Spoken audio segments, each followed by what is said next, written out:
کنار تو چه آرومم، چه آرومی کنار من. تو چشمای تو آرومه، چشای بیقرار من.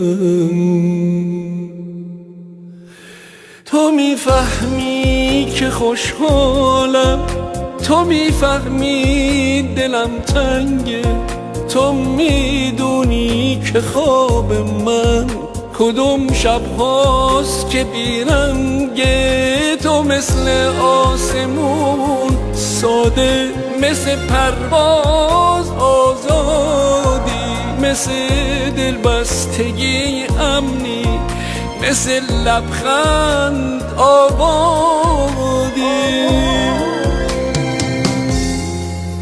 کنار تو چه آرومم، چه آرومی کنار من.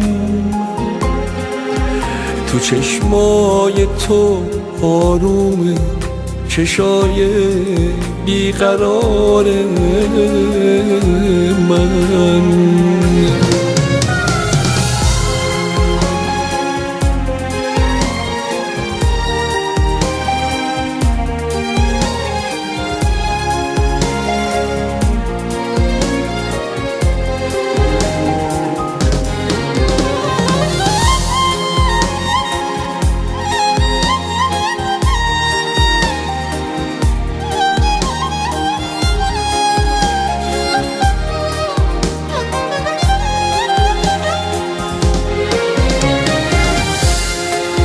یه پروانم که توی باد میخوام، تو دست تو جاشم میخوام.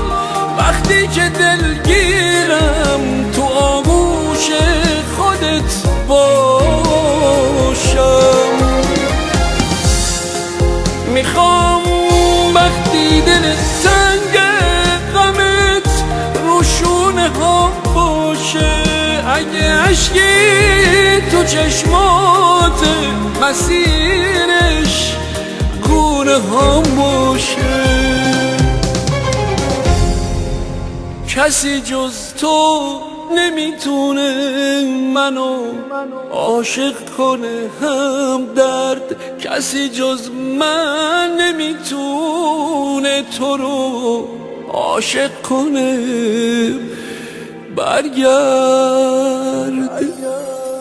کنار تو چه آرومم، چه آرومی کنار من. تو چشمای تو آرومه، چشای بیقرار من.